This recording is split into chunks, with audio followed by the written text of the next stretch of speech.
Сайн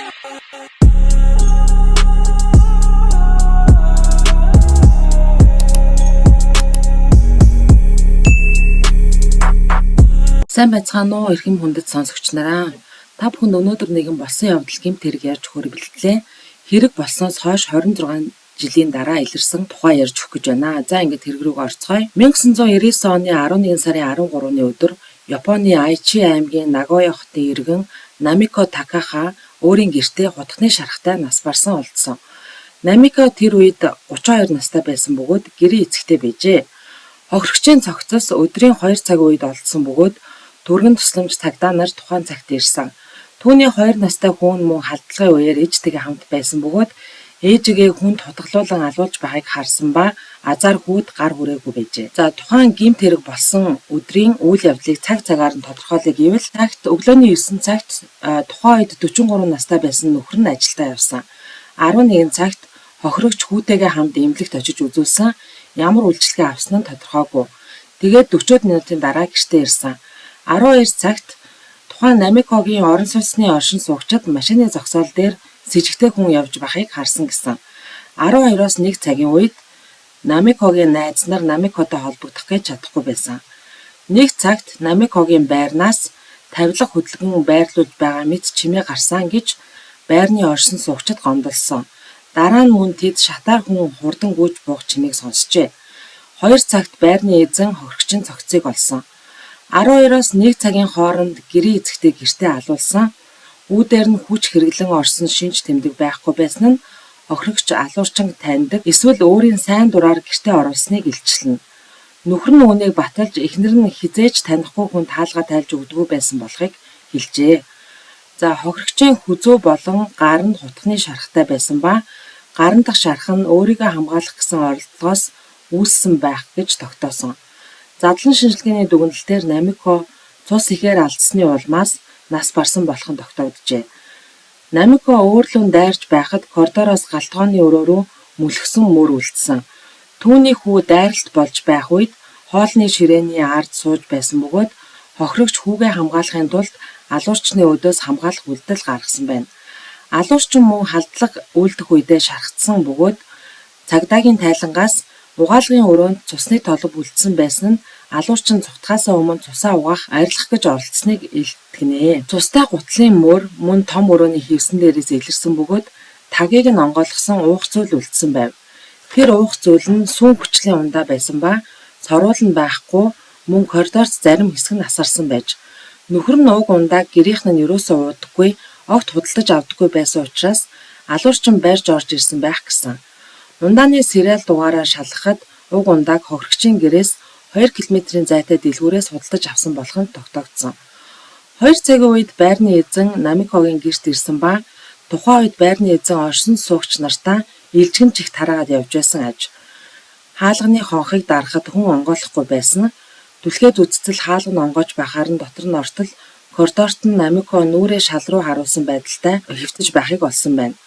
Хүүн гэртээ тоглоомоор чимээгүй тоглоод байж байжээ. Байрны эзэн хүүг тэрж аваад түргэн тусламж дуудсан байна. Байрны эзэн мөн нөхөртэй нь холбогдож дууджээ. Нөхөр нь маш хурдан ирсэн боловч эхнэр нь аль хэдийн нас барсан байжээ. Түргэн тусламжийнхан ирээд үзтэл аль хэдийн нас бараад 2 цаг орчим болсон байхыг үзээд цагдаа дуудсан байна. За одоо с ิจ гтний тухай яриа. Нүдээр харсан гэрчүүдийн мэдүүлэг болон байранд үлдсэн хөлийн мөр цусны толгов зэргээс цагдаа нар с ิจ гтний дүрслэлийг гаргасан байна. Алуурчин 44-өөс 55 насны эмэгтэй, цусны бүлэг 2, өндөр нь 160 см, гутлын хэмжээ нь 38, эмэгтэй, урт өстэй байсан. Алуурчин баруун юм уу зүүн гараа гэмтээсэн ба гарт нь сорив тогтсон байх магадлалтай. Аллагын дараа алуурчин зүхтаахтаа хөлийн мөр үлдээсэн. Нарийн гудмаар уруудаад шатаар өгсөж аллагын газраас 500 м-т байх машины зогсоол хүрсэн байх гэж таамагласан. Нэг гэрч гараа ингэртэй чанга тэрсэн эмэгтэйг уг машины зогсоолын ойролцоо харсан ба цусаа тогтоох гээд барьж байгаа юм шиг харагдсан гэжээ.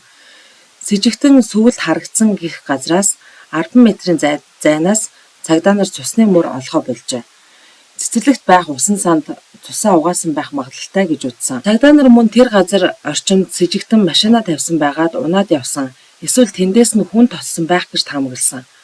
Хохирогчийн хүү Кохягаас авсан цорын ганц мэдүүлгийн үеэр хүүгээс тэр өдөр юу болсон тухай асуухад түүний хариулт нь дэлгүүрийн эгч муу хүн ээж дэлгүүрийн эгч хоёр муудалцаад ээж өгсөн гэж хэлжээ. За эхнэрийнхээ өглөөс хойш нөхөр нь хүүтэйгээ уг байрнаас нүүсэн боловч уг байрны түрээсийг тасралтгүй төлж байжээ. Байрны тавилга, цусан мөр Кохягийн тоглоом хүртэл аллах болсон өдөр ямар байсан тэр хിവэрэ үлджээ. Эхэндээ Сатору буюу нөхөр нь байрны гэрээг цуслах талаар бодож байжээ. Гэвч эхнэрийнх нь өглөөс 3 жилийн дараа телевизийн хөтөлбөрийн шугамаар ирсэн мэрэгчлэн хэргийн газрыг үзээд зарим цусны толбо нь алуучны байх магадлалтай гэж хэлжээ. Тэр болтол Сатору бүх байгаа цус нь намиг огих гэж бодож байсан. Хэдийгээр цагдаа нар алуучны цус байх магадлалтай талаар таамаглаж байсан боловч нөхөрт нь хэлээгүй юм байна.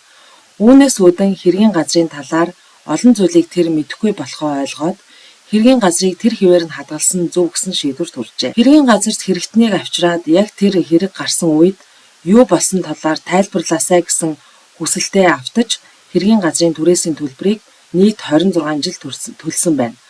Түрээс нь 26 жилийн туршид 22 сая йен буюу 143 мянга орчим $. Болжээ.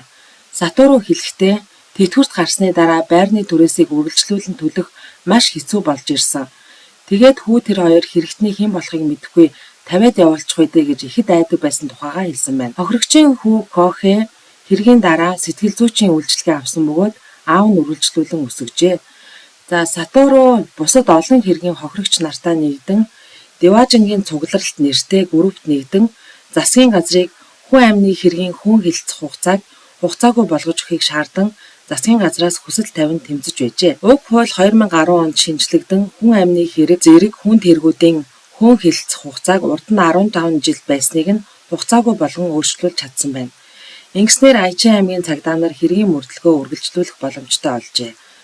Аймгийн цагдаа нар 2015 онд болон 2020 онуудад гэрчүүдийн мэдүүлгийг үндэслэн зурсан с ิจ гтний зургийг ил болгожээ. Нийтдээ уг хэргийн мөрдлөгөд зориулж 5,000 гаруй хүнийг байцааж 100,000 цагдаа нар ажиллажээ. 2020 онд үндэсний цагдаагийн агентлаг хэргийн талаар үнэн зөв мэдээлэл өгсөнд 3 сая йен өгөх хүртэл шагналыг зарлаж байжээ. Цагдаа нар 2025 онд хэргийг дахин нээж хэдэн зуун хүн байцааж шалгасан байна. 2025 оны 10 сарын 31-нд уг гэмт хэргийн с ิจ гтэн Кумико Ясуфуку гэж 69 настай эмэгтэй баривчлагдсан байна. Кумико хэрэг дахин нээснээс хойш эхэндээ ДНХ-ийн тестийг өгөх зөвшөөрөл өгөхгүй татгалзаж байсан боловч 2025 оны 10 сарын 30-нд ДНХ тест өгөхөөр өөрөө зөвшөөрч уг ДНХ нь хэргийн газар байсан гадны этгээдийн цусны толботой таарсан байна. Кумико бол жирийн гэрийн эцэгтэй амьдралаар амьдарсан бөгөөд би 26 жилийн туршид өдөр бүр сандарч твдэн амьдарсан. Жил бүрийн хэрэг гарсан өдөр тамлагдаж байх шиг санагдан амьдарсан гэж хэрэгээ хүлээсэн байна. Кумико хохирогчтой шууд холбоо байхгүй байсан ба хохирогчийн нөхөр Саторутай ахлах сургуулийн нэг ангид сурж байжээ. Кумико нэг удаа Валентины өдөр ахлах сургууль байхдаа Саторуд сэтгэлээ илчлэн шоколад захиа зэргийг өгч байсан боловч Сатору авахаас татгалцсан юм байна. Ахлах сургуулаа төгссөний дараа өөр их сургуульд орж зам мөрөө хөөснөөр холбоо тасарчээ. Их сургуульд сурж байхад нь гэтэл гин Кумико Сатору дээр нэг удаа ирж байжээ. Сатору тэр тухай хэлэхдээ нэг өдөр кампуст байж байтал над дээр ирээд намайг кафед дагуулan ороод учиргүй их уйлж байсан. Надад маш эвгүй санагдсан гэж хэлсэн байна. Сатору Кумико нар ахлах сургуулийн төгсөлтийн 20 жилийн ойгоор 1998 онд дахин нэг удаа таарсан нь хэрэг болохоос 1 жилийн өмнө ба Кумико Саторуд би гэрийн эцэгтэй байхаас шантарч байна гэхэд нь Сатору дэмжлэг болох үүднээс би бас гэр бүл зохиогоод асар их ажиллаж байгаа гэж хэлсэн байна. Тэрний дараа ямар ч холбоо байхгүй байсан ба Саторуд гэмт хэрэгтний нэрийг хэлэхэд Сатору тэр яаж манай гэрийн хаягийг мэдэж яагаад манай эхнэрийг хүнөөсөн юм болоо надад мэдэх юм юу ч алга гэж хэлжээ. Энэ нь Кумико ахлах сургууль байхдаа Сатору дурлаж өөрийн болгож чадаагүйгээс үүдэн эхнэртэй нь хардсны улмаас эхнэрийг нь хүнөөсөн байх гэж таамаглагдахаар байна. Кумикогийн өөрийн мэдүүлэг хэргийн шалтгаан зэрэг одоогоор тодорхой болоогүй байна. Сатору яагаад хэргийн газрыг тэр чигээр нь үлдээхээр шийдвэрлсэн бэ гэхээр хэрэг гарсан тухайн үед ажиллаж байсан цагдаа нар маш хайхрамжгүй хандаж гэрчийн мэдүүлгээр зурсан с ิจ гтний зургийг хүртэл хүний хувийн мэдээлэл болохоор гэд баллаж бүлүүрдэж тарааж байсан учраас Сатору эдгээр цагдаа нараа илрүүлэхгүй ч ирээдүйд илүү сайн цагдаа нар энэ хэрэг дээр ажиллаж хэргийг илрүүлэх байхаа. Тэр үед нь хэргийн газар яг тэр хിവэрэ байвал сайн байна гэсэн бодлосоо үүдэн хэргийн газрыг тэр чигт нь үлдээсэн юм байна. 2025 онд хэргийг дахин нээснээр Сатору танилцуулах хуудас хүмүүс тарааж мэдээлэл байвал цагдаагийн газарт өгөхийг хүсэж гудамжинд зогсож байжээ. Хүүгийн өгсөн цор ганц мэдүүлгийг санаж байгаа бол 24 цагийн дэлгүүрийн эгч гэж хэлсэн. Кумико уг дэлгүүр цагийн ажил хийдэг байсан юм байна. Тухайн аллага болох үе. За ингээд хэрэг маань юугаар дуусч байна. Анхаарлаа хандуул сонссон та бүхэндээ маш их баярлалаа. Тэгээд сувгмаа таалагдвал та бүхэн лайк, subscribe дараад манай сувгийг дэмжээрэй. За дараагийн дугаар хүртэл баяр таа.